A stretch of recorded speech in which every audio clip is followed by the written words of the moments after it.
So now a little bit. Hi, everybody. I'm Christine Schiavone. Our show is Spiritual Exploration. I am here with a guest who's been my guest on quite a few occasions. Always a welcome guest and always full of a lot of information. And so I would like to introduce you now to Stephen Popiotek. Hello, Steve. Hello, Christine. Good to see you. Good to see you, too. Good to have you back. Yes, definitely. Always good, because you always have a lot of good stuff to talk about. Thank you. And tonight we're going to talk about the ancient Egyptian gods and their origins. Their cosmic origins. Cosmic origins. Yeah. Cosmic meaning what? Oh, well, I mean, going more deeper into looking at the extraterrestrial factor. Oh. Yeah. And explaining more about some of their constellations, planets that they originally come from. Do you believe that in ancient Egyptian times that the extraterrestrials were there helping them do things like build the pyramids 100%, and stuff? 100%. Yes, you do? Definitely. I mean, I went to Egypt physically once back in 97, into 97. I brought a small group out there. And when I first walked on the plateau where the Giza pyramids are at, our background here, yes. Just walking to that, no picture really reproduces the energy you feel just when you're walking by the desert there before the pyramids, they're in front of you, but you can feel this like dome of energy over the whole area, and it feels it feels so alien. It doesn't feel human or earthly. Yeah, it's the most extraterrestrial vibe I felt anywhere. You're like, oh my God, this is such a power that's still here, that's rich in the air, like the energy imprint it's of not these, going of these anywhere. Ancient beings. They really set it in not just stone, but they really set it in the etheric field over the area. Well, there are certain places on the earth that have a spiritual background of one sort or another, and that have a different energy, Sure. a different ambiance than everywhere else. Like Definitely. say, like Salem, Massachusetts, very different energy there.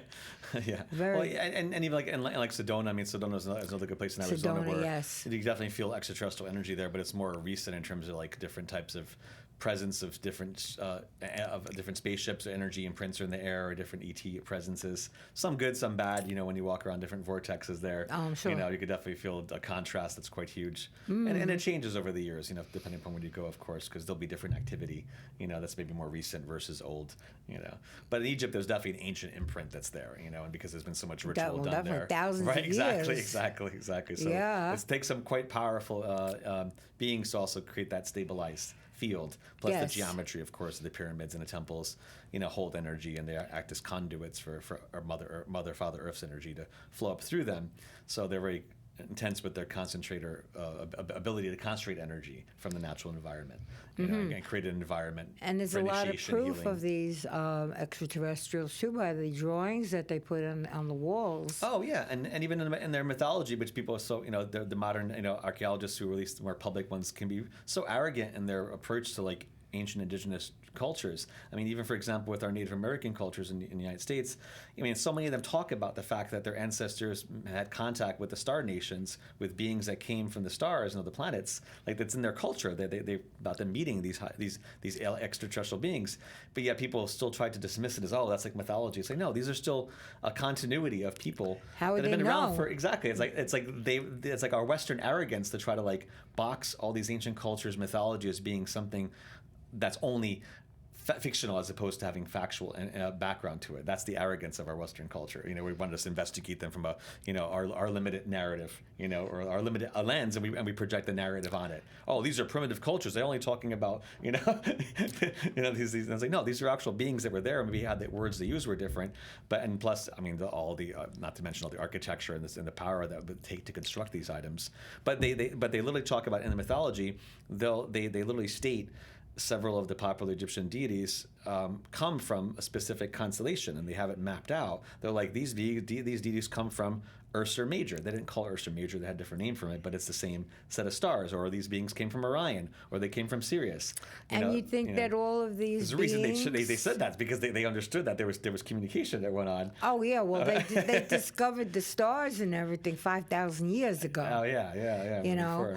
But do you think that all these beings are coming to, like, lend a hand, be helpful, be positive, because I know it's also possible that there might be some out there that are looking to take over or destroy. Sure. And it was also laid out in the Egyptian system too, where two of the main dark force entities that was called Set, who was a very popular one, who was the enemy who's the one who killed Osiris in the mythology, and Apophis, or Apep, he's the negative serpent deity who fought against the sun god Ra each day and had to be overcome each day in order for the sun to rise, in terms of more the symbolism. But those two beings are actually higher dimensional negative extraterrestrial leaders of their civilization. And so it's been mapped out only to a certain extent, but they definitely had some of the players accurately represented. For example, one of the areas of Isis is a popular one, a very popular one, of course, before its name became more bastardized later on with several years ago with the ISIS or ISIL terrorist organization, right. which those things are all propaganda-based machinery, because ISIS was one of the most purest holy names of the Divine Mother. So of course, that would be akin. Can you imagine if they would have called that terrorist organization an acronym and they would have called it Mary? What an outrage it would have created. This is the same thing that they've done, except they basically spit in the face of the holiest, purest archetypal name and try to label it with the worst lower masculine energy.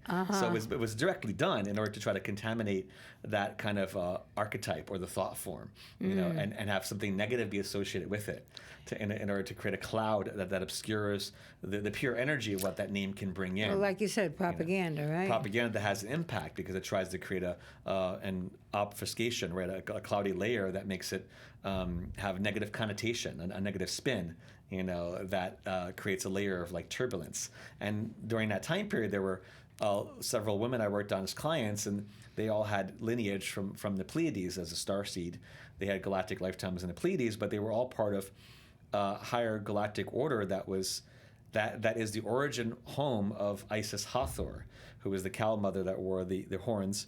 I'm sorry, there'll be a picture of that one in a little while coming up. You got that, Brian? It's okay, no worries.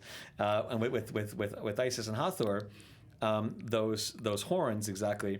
Alex, that looks more like what jet? It's okay, it's the sun disk quad jet. There should be another one just strictly with the horns and the disc in the middle of it. Yeah. Yeah, the other one, Brian. That's more like quad jet, Cobra Mother. That looks like. But it's okay. We have like the Isis energy, which she has, like she's depicted as the crown, as a throne on top of her head, and then when Isis takes the form of Hathor, she has the cow horns or the bull horns with the sun disk in the middle of it. These are very popularized ones you've seen, and the thing is that in order to make sense of what I just said before, the energy of Hathor is connected directly to the Pleiades. This is even straight from the Egyptian mythology. That's why there's 7 sisters. There were 7 goddess aspects of Hathor because they represent the 7 stars of the Pleiades. And so then the horns represent Taurus, the bull constellation. All right. Because the Pleiades is in the constellation of Taurus. It's its own gravitationally bound cluster of stars. Pleiades really has about 3,000 stars that make it up together, but they're all connected together by gravity. So they're not like, for example, when you see perfect example that's the Pleiades. There are seven stars that are named in the old Greek mythology that have their names, and for the Egyptians, the 7 Hathors represented these 7 star systems that stand out more prominently. These this is more telescopic. When you're seeing it from the ground, you don't always see all the tinier ones in the background, obviously. True. So that's why they were more labeled in that sense. But also you had civilizations that exist that orbit these particular that orbit these stars, that were the home world of a few of the Egyptian goddesses. Isis, Hathor, and Ma'at have priestess temples there. They're higher dimensional beings that are humanoid that have also evolved past that point, and they spread those teachings, some of which were brought down to Egypt, but also other ones that we kind of lost to antiquity, other ones that are more in secret. They'll spread those teachings to different worlds. So it's like having emissaries of that, like having a high priestess who embodies as a channeler that archetype, and then they want to spread that teaching to specific civilizations. So they'll go there and help create temples on that planet so people understand that All for the positive. Yeah, these are the positive ones we're talking about. And so during that time period when they first labeled that terrorist group ISIS thing, they had the women that was working on, they were starseeds who had lifetimes in the Pleiades connected to this order of Isis Hathor. And so the crown is very important because she's like the queen mother with the horns and the sun disk. So each woman I worked on was getting attacked in their crown chakra and was getting pushed down energetically because that name, there was like a deliberate attempt by this Temple of Set group and Set, who we'll talk about in a minute, and some of the army propaganda, people behind it, they chose that name very deliberately because they were trying to, again, it's like the lower side of patriarchy that wants to like give a bad name to positive matriarchy. So they want to be able to, have a negative association with it that you should only have a positive connotation with. So that these women were literally taking on energetic hits because it was creating a schism, in their crown chakra because they're supposed to be grounding the Pleiadian energy in. And so simultaneously it opened up a doorway because now people were throwing anger at that name because they were upset at the terrorist group, but because they associated it with the name ISIS. That means that women that were connected with that energy. But that's of late. Well, that I'm giving just one example of how its tail spins, into now, because these energies and these beings that were deified back then, they're supposed to be deified because the positive extraterrestrials don't want to be worshipped. They want to be they could be shown as teachers and emissaries and healers to show us where we're evolving towards. Which means that they are very modest too, then. Exactly. The ones that are positive are definitely, yeah, and even the ones that became leaders, they weren't egotistical leaders about it. They were trying to show they were leading by example because they understood they have teachings to offer us that were relevant. But the negative ones want to be worshipped. Of course. So like we have that in modern, all throughout history, you see that with people who want to identify themselves with certain deities or like sun kings and the different priests, or that want to identify as a symbol because they understand the power of a symbol transcends any culture. It transcends time. A symbol can be carried across millennia, and people still remember it, right? So if you associate a name or ruler with that symbol,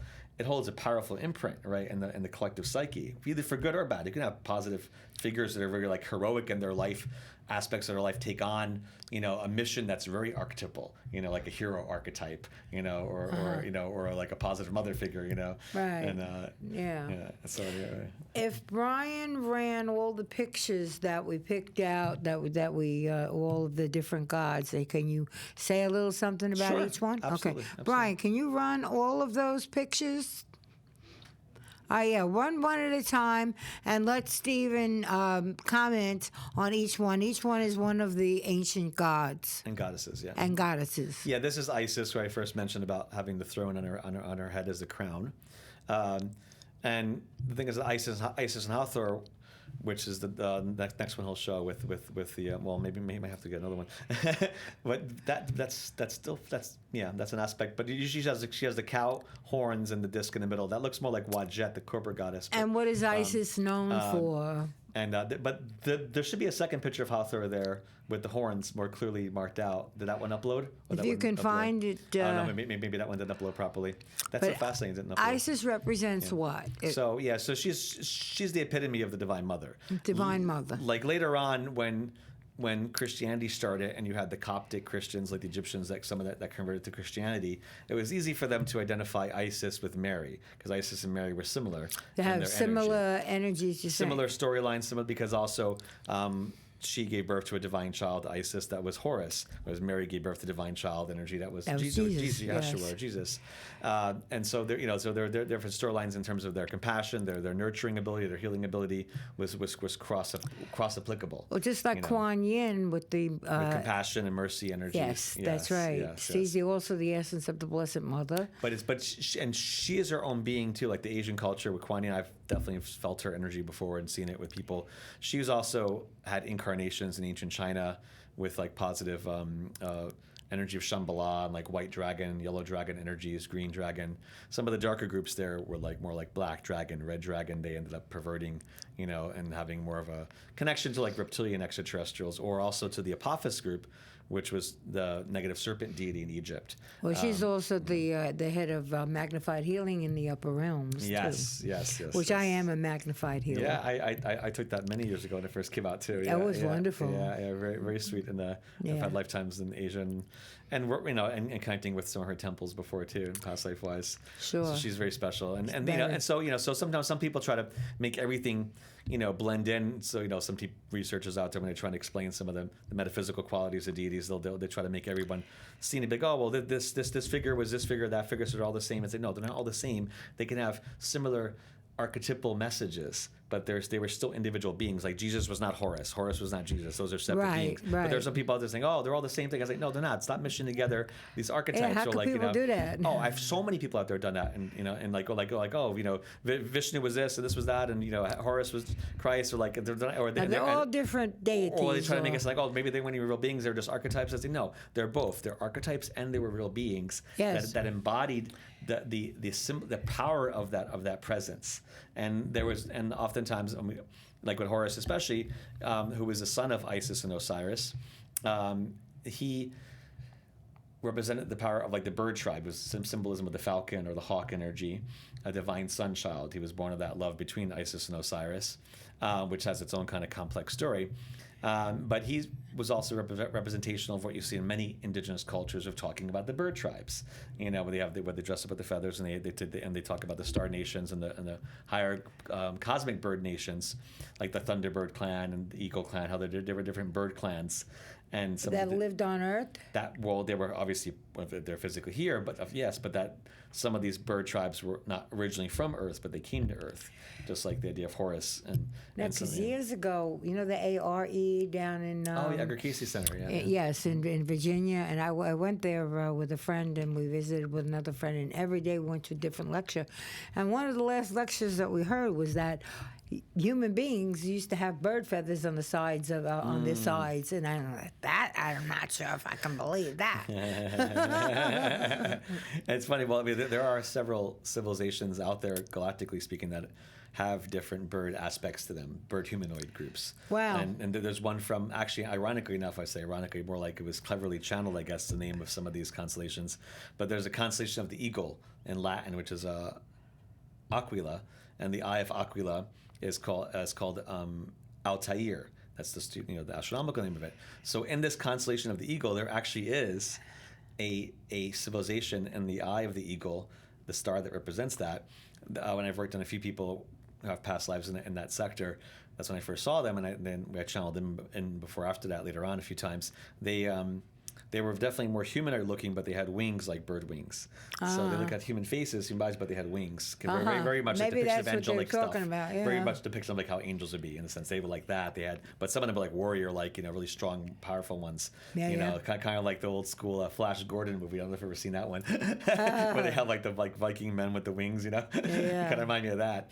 But then there were other groups, like some other groups that were more depicted similar to Horus, where they actually had more like bird-like human features combined in the face. Wow. with the wings as well. Amazing. Or some had that, but they didn't have wings. So you have different variations of it that are. I see what you mean. Yeah, sure. Yeah. All right, Brian, you want to put up the next picture? Oh, speaking of Horus, we should put Horus up there talking about him. That's Osiris. Now, who's that with the green face? That's Osiris. Yeah. Osiris. Yeah. Think of like the green man aspect, father of nature. But he also became the god of symbolic of the god of the underworld. He was the divine father aspect manifested in human body. He was part of the positive leader, ancient leader of Egypt. And the things you have to understand, some of these beings also had incarnations in Atlantis and started lineages back then that were carried through to Atlantis, that were carried through to Egypt.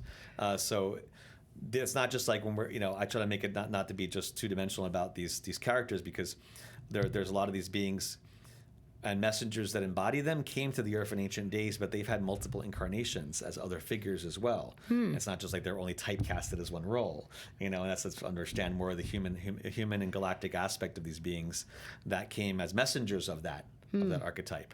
So he was a messenger of a positive king energy, positive father energy, positive agricultural, like divine earth energy, law, uprightness, all the virtues you have of a positive male leader. And he was the counterpart to Isis. And but he was killed in this mythology first by his evil so-called brother, which is a longer story. His name is Set, or Sutek, and Set is the most famous villain there who cut up Osiris in 14 pieces in the story. Oh, wonderful. And Isis had to find his pieces, which is also symbolic of soul retrieval, having to remember, put together parts of the divine masculine again through the divine feminine grace and support.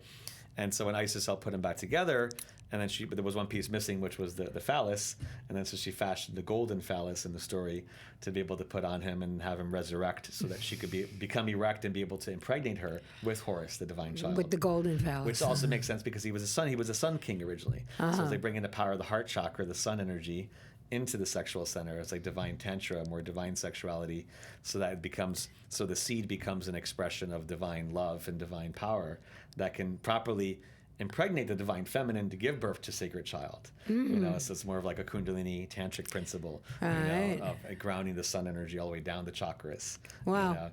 And then so then he becomes empowered as Horus, and he was also a lot of the deities, such as I mentioned with Osiris and Horus and even Set. They originally were said to have come from Ursa Major in the straight up Egyptian mythology, which is real, which we call like the Big Dipper, Ursa Major, but that later on but then they also depict Osiris, and one of the pictures we have here too. That's the Orion one. You want to put that up? Yeah, the Orion one. That it? Orion, the star system.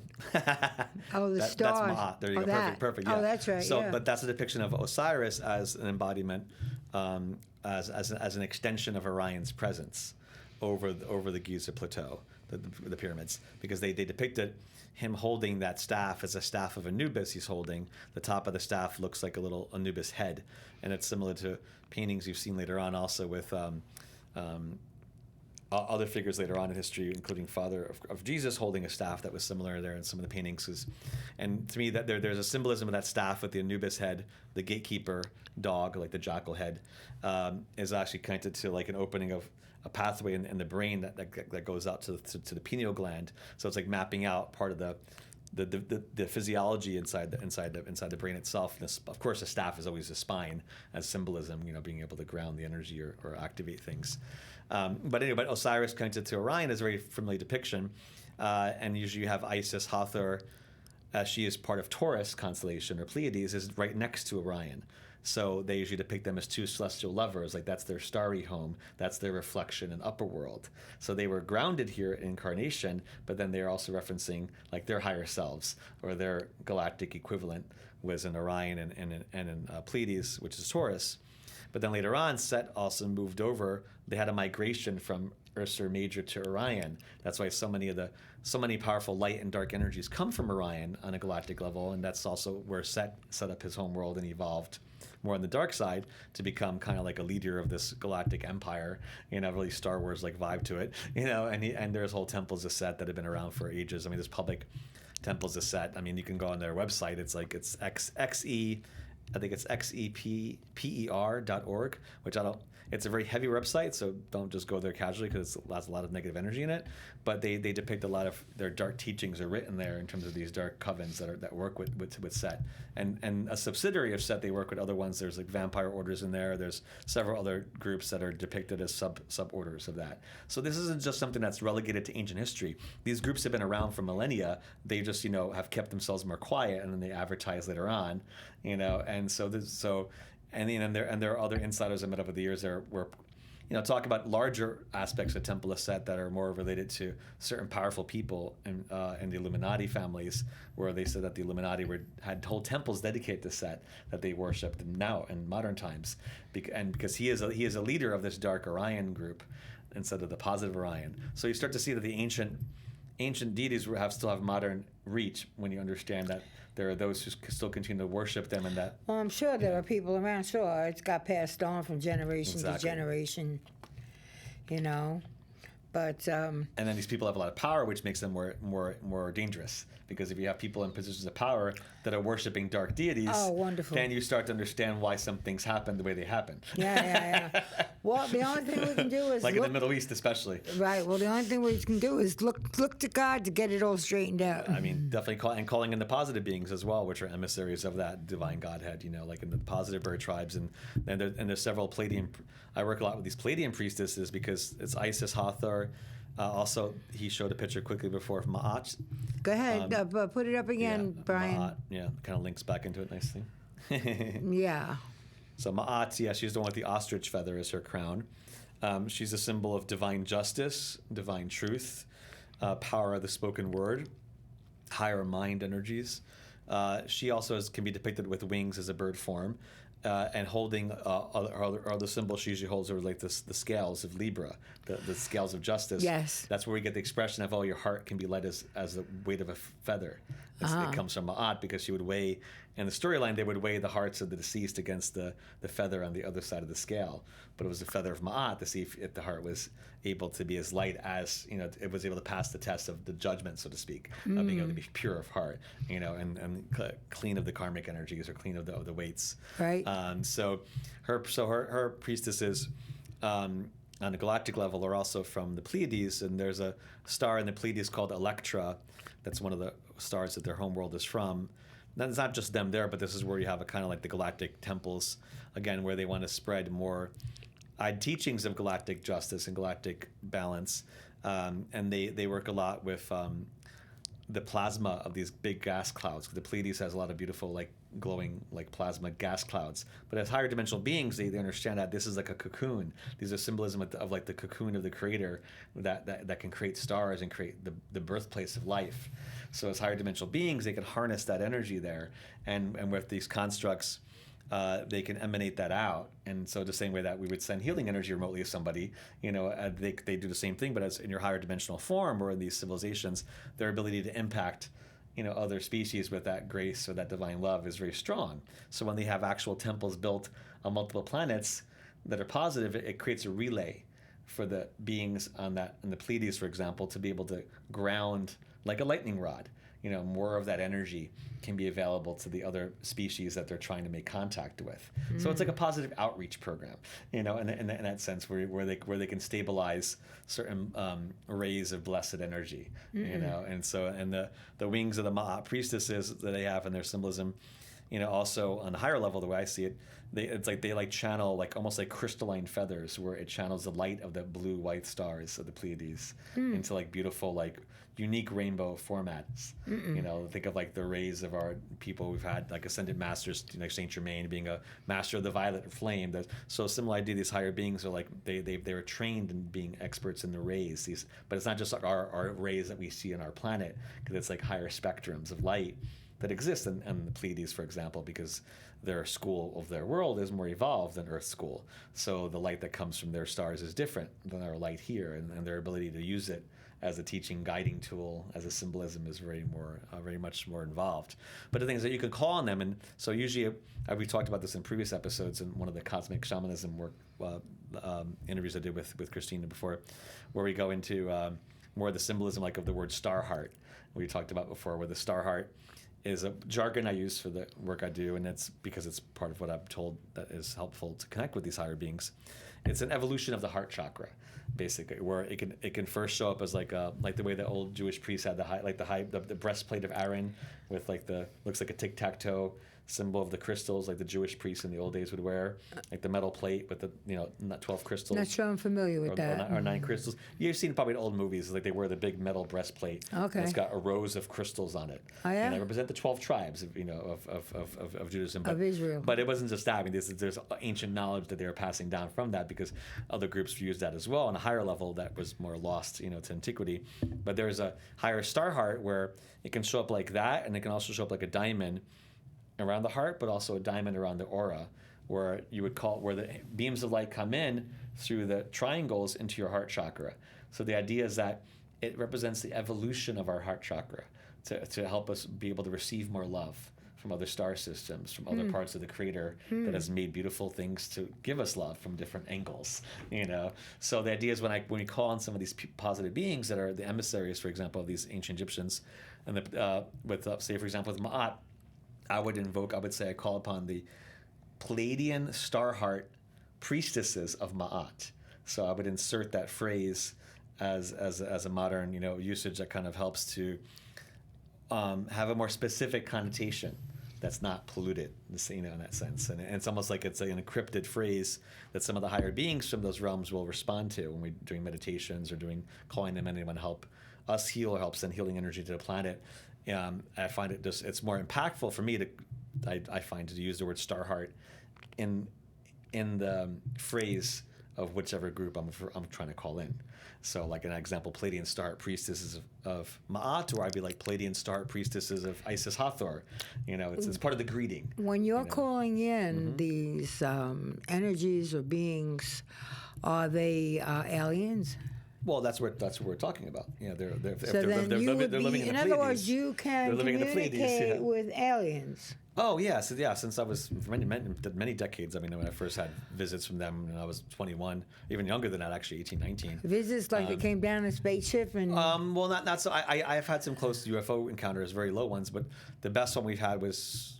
When was that? 2011? It was 2012. It was it was about 12 people. It was 12 of us in Montauk, Long Island, and in that one we had ships come down. Like 7 of them came down. If they were any lower, they would have landed. Like that's how low they were. Ships. But at first, what you would only see visually was a big orange glowing sphere that was like, you know, very low, like, you know, 10 stories above you, like very low, you know, but so you couldn't see what's inside the glow. It was like a glowing plasma ball. And when we were first driving out to this one site in Montauk, we were doing some energy work at the old base out there, some grid work for the land, because there's so much dark energy happened out in Montauk with the time travel and the mind control projects out there. So it was a very hot zone.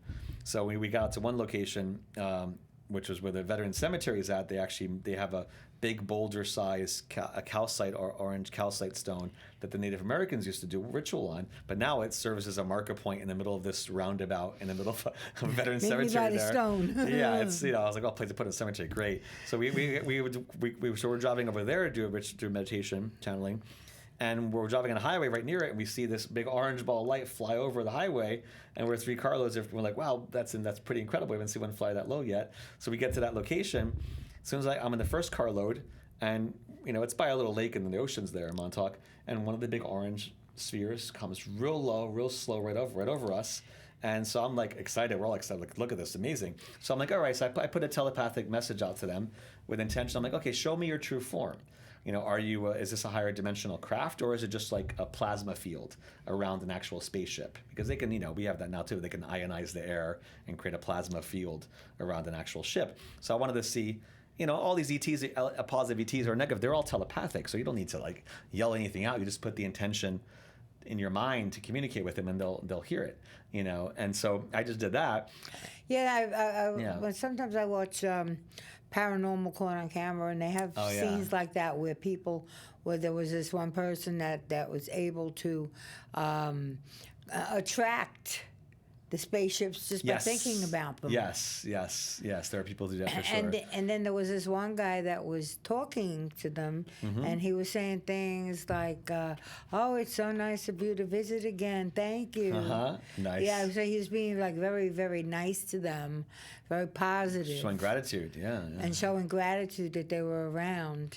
It's important. It's better because for us, they really are family. That they're just in their native form. Because a lot of us are them, just in the human body this time. The point is that, you know, we're souls that are reincarnated from alien planets because we're galactic cosmic beings. So you think that former lifetimes could have taken a place as being aliens on other planets? Oh yeah. This is what we call star seeds or star people or wanderers. I mean, I was told by a spirit I've had 138 lifetimes. That doesn't mean that all of them were here on Earth. True. It depends how you ask the question. Yeah, it's possible you could. Yeah, that could be Earth, and you got lifetimes before that off-world. You know, I mean, because that's I've had similar a large number on Earth, but sometimes in between you'll go off world again to your native planet or to to your up there and come back in depending upon your assignment. Do you think that these aliens or extraterrestrials know who we are? Oh yeah. And they might have known, like, I knew you from a lifetime before. We're like their ground here. crew. Especially ones of the similar species that you've lived in. The higher dimensional ones. We're like their ground crew. We're their emissaries to help bring light to a denser planet, and at the same time to work out karmic issues and be able to serve as teachers and healers in different ways. And playing out different functions. I mean, there's also bigger things that go on with the galactic wars that have happened over different planets, and so sometimes higher dimensional souls that are of light will incarnate in a dark planet as a dark ET in order to try to bring light to it, and then or to intercept or learn more about their strategy, and the ultimate kind of selfless sacrifice in a way. And then because we end up creating karma, but then we have to heal it later on a 3D planet where everything converges. Because there's been such a fight over Earth for so long by these different groups. And they're fighting over Earth. Oh, this has been going on for millennia. Because trying to get their recruits. The dark want more people to convert to dark, and light want more light people to convert to light. It's pretty simple that way. I guess.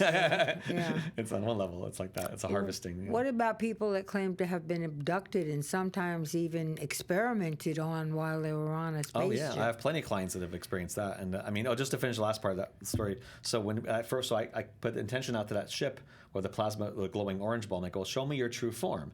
Immediately, they turned off the orange lights, and they could see a silver saucer spaceship right there, really low, a little slightly different than a normal saucer shape.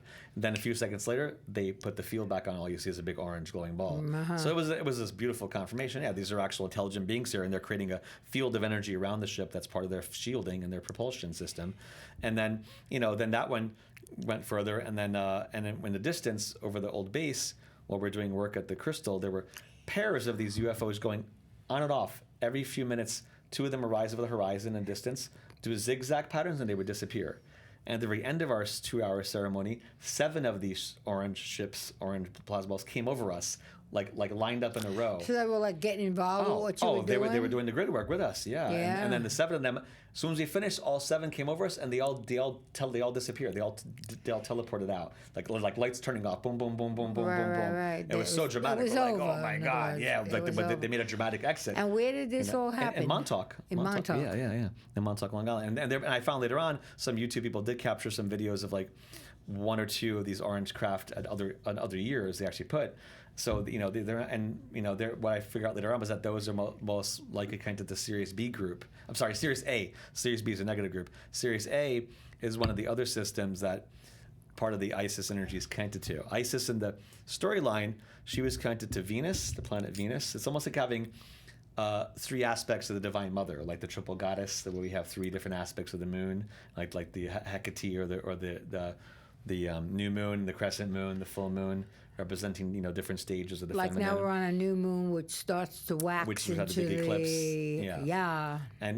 But the old lunar religions and old different indigenous groups, they work they would work with the different archetypes, like with the new moon being the crescent moon being the virgin archetype or the aspect of the young feminine. The full moon is the mother that shines. And so it's the second stage of growth. The moon is my ruling planet. And the new moon becomes the crone or the witch or the higher priestess, higher older grandmother energy. So you have the 3 phases, of the feminine growth. That's true. They say you can even talk to the grandmother in the moon or something like that. That's ask part of for that. Favors. That's part of that reason, because it's like the crone goddess or the moon goddess. So there's a higher galactic version of that. That's not advertised, but it's understandable when you look at these teachings that Isis had that. There's a local planetary version of her, which is Venus, and the Sumerians and Babylons that called her Ishtar or Inanna, different names she's gone by, Aphrodite for the Greeks, right? The galactic level of her was Sirius A, and then the Pleiades for the Isis Hathor for the mother aspect of her. So there's different aspects where Venus is always seen as a sensual, beautiful, like love goddess, right? So that would be kind of the crescent moon idea, and then more of the wiser mother aspect coming from Hathor. And the Taurus is the mother, because she's the mother of Horus, the direct symbolism of that. And then Sirius is with more of the wisdom, counsel mother, like Isis, Mary, Sophia kind of energy, comes a lot from this star in Sirius A. So there are different depictions of mystery school teachings, the idea where beings that are evolving can also help us use those reference points, that kind of expand our understanding of how these energies of, say, Divine Mother reflect themselves, in different ways, in different star systems, because it is all one. Ultimately, it's one infinite creator, but it's different aspects of that Divine Mother, Divine Father that are holographically kind of mirrored in a way, in different size scales of creation, and some of these higher beings are, helping us to appreciate that and all the nuances of that, and the unique skill sets that different planets have to teach us. So the positive civilizations are very unique as being like schools of growth and evolution, and so so then we have also on a similar note, we have this other goddess Sekhmet, the Lion Mother. Brian will pop up there. Do you have that, Brian? And you got Sekhmet, which is a nice engraved depiction of her. Looks like a wild cat of some sort. Yeah, well, she's a lion mother. Oh, lion. Okay, that's why. Yep. All right. The lion humanist. And so they're another group of beings. Again, these are literal. It's not just symbolic. It's both, in the sense that there are higher. So anyway, I mentioned that there are higher bird tribe humanoids groups. There are higher feline humanoid groups that exist throughout different parts of the galaxy. There's cat ones, which are like Bastet, which we don't have here, but it's like the cat goddess. What about in Egypt. lizard people? That would be negative. Yeah, most of those are negative ones with the reptilians. I'll bet. Yeah. The ones from Draco constellation are the reptilian groups, and that's also where the Apophis Apep serpent group comes from. Is in a similar area, but they actually come originally from a parallel universe where they came through, and their planet orbits a star. It's a brown dwarf. It's not really a star. It's like a brown dwarf is an object that's in between a planet and a star, but it's not big enough to become a star, but it's not. It's a little bit bigger than a normal planet, but it can have a certain radiance about it. But it's usually doesn't have its own fusion. But this becomes a symbol for some of these darker groups that they call their black sun, which is a way kind of like the opposite of our actual sun. It like takes instead of gives. It becomes a dark symbol of their power. Oh, I never heard of that. Yeah. Oh well, Hitler was big at the black sun too. Really? I'll bet. Yeah. No. I mean, no. It's all that's all documented. Himmler and them, the generals, they had a whole. They were building this. They wanted to build a continuation of their dark version of Camelot, their shadow, instead of like positive Knights at a Round Table. They were making a dark version of that, which has existed as well in different forms. But it was in that castle in Wewelsburg in Germany, where there's documentaries they should show that, where they show this black sun big round table, which was made of 3 swastikas that are rotated. That was their symbol, where they were perverting the Norse mythology, because in the Norse mythology there were some teachings where they talked about the black sun, but to me it's not. It was really much more of a negative symbol. So they basically corrupted those archetypes, and that they had one where it was 3 swastikas, so you have 12 points. Just like a sun wheel or a clock, but they want to make a dark version of it. And so they had each of their generals would be representation of one of these rays of the black sun.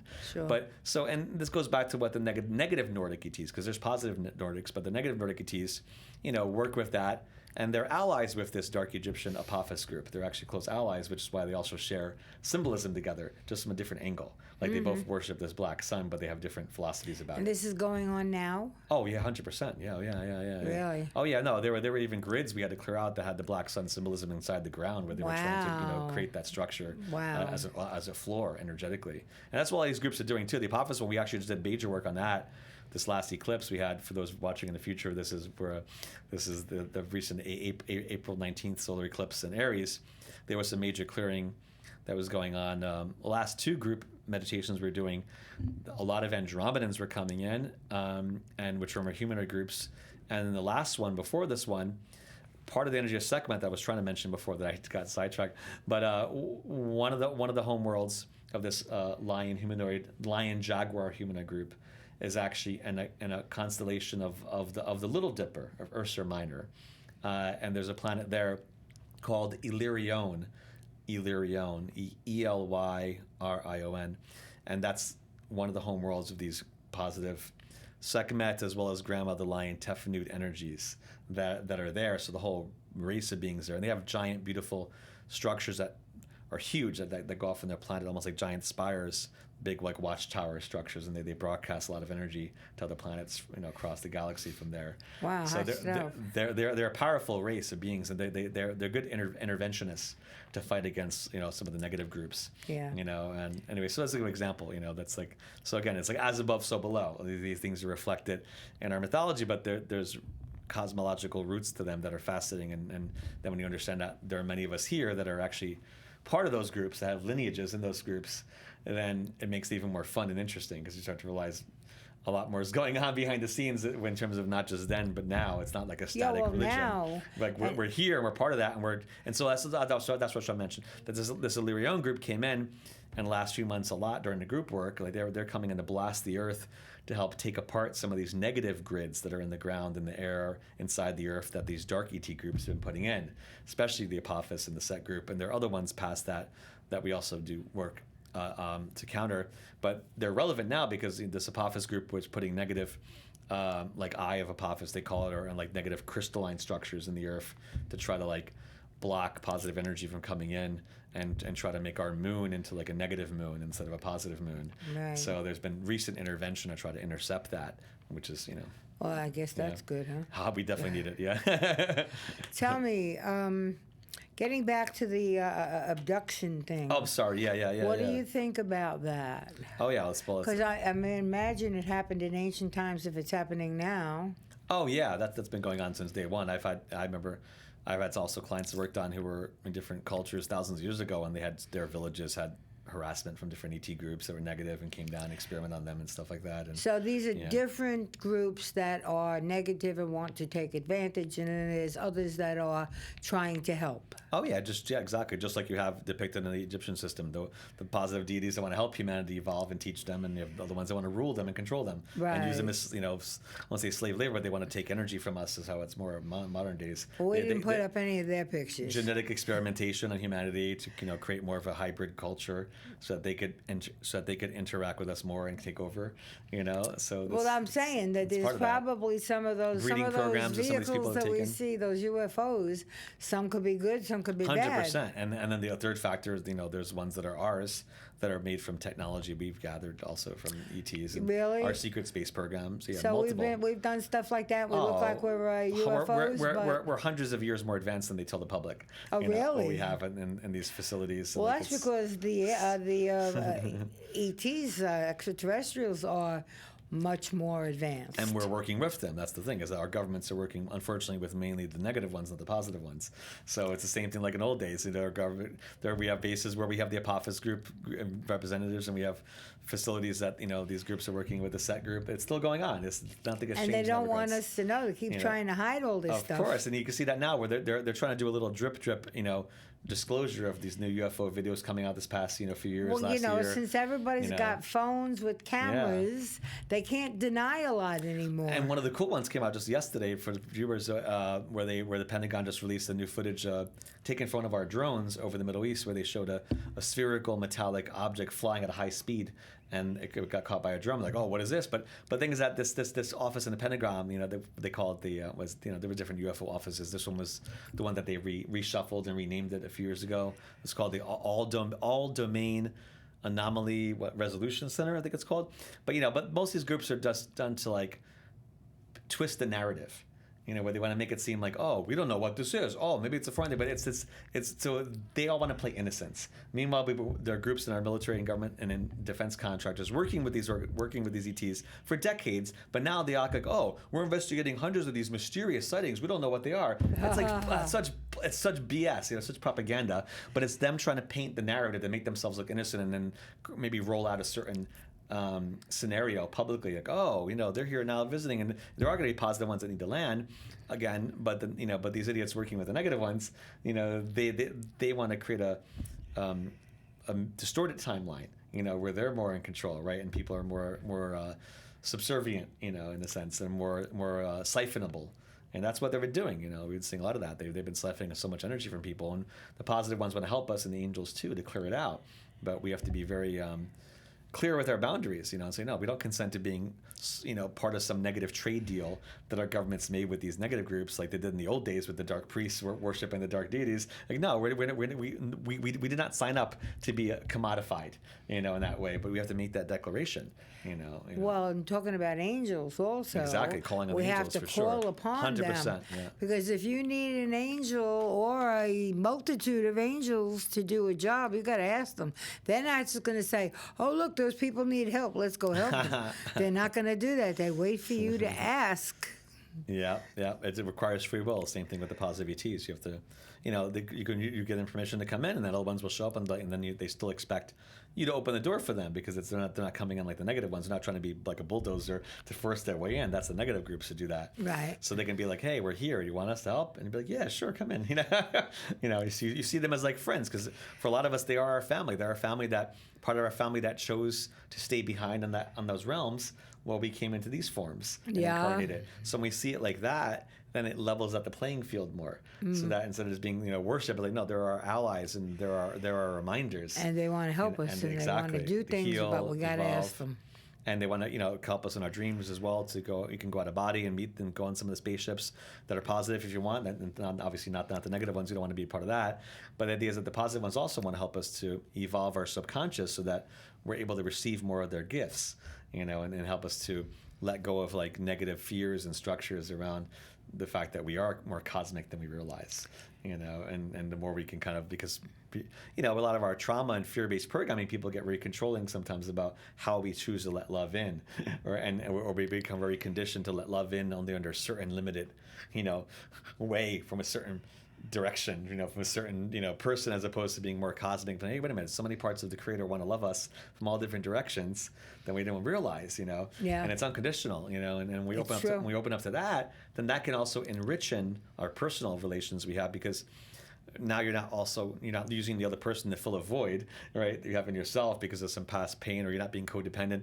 You're opening up to the idea, hey, wait a minute, we're all universal beings in our body, and we're here to remind each other that love is the most important message to us to cultivate. That's true. And then we can become clearer, and we can have deeper soul contact with our friends and our relationship partners, et cetera, family, where if they're open up too, and we can see, wait a minute, you can look in their eyes and see, like, okay, we're here as higher messengers in a human, but we're not just limited to this. We know each other from before too, and then that helps create a clearer space for our higher allies to, also, induce a loving flow here. Because it's like rebuilding our relationship of trust with the good ones and creating a clear boundary to kick out the negative ones. Well, all of us at one point or another, hopefully later than sooner, will die.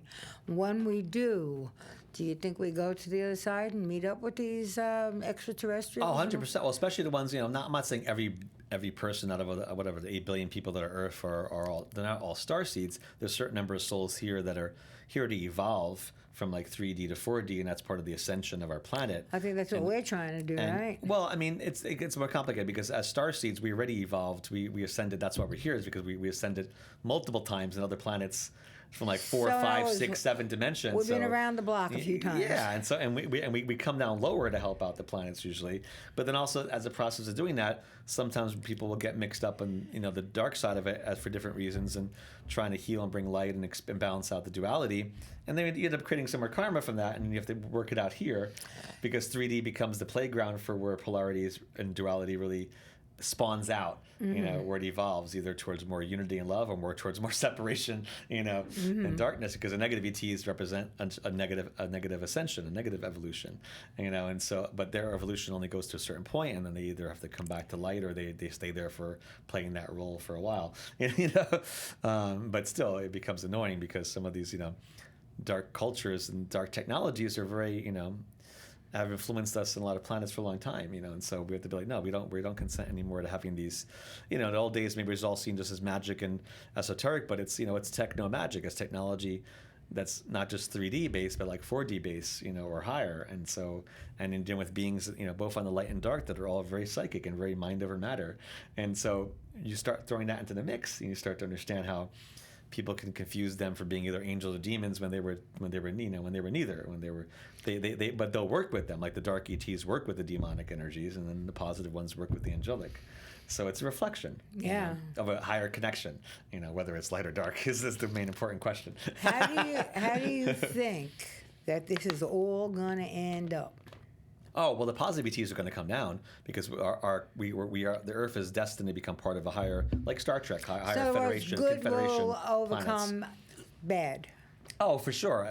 I mean, and it's coming more quickly, but it's just that the next, we're at a period where there's a lot of fighting over our timelines, and the dark ones are more desperate to keep people in lower vibration so they can buy more time to be here. We know a bunch of people here. That oh my God! Way. Yeah, hello. Yeah, there's enough of that going on in the mainstream, and people making certain ignorant choices that have created heaviness in their bodies, from certain chemicals and things that have been injected in them that are not, that have a whole different reason for being there than what you were told.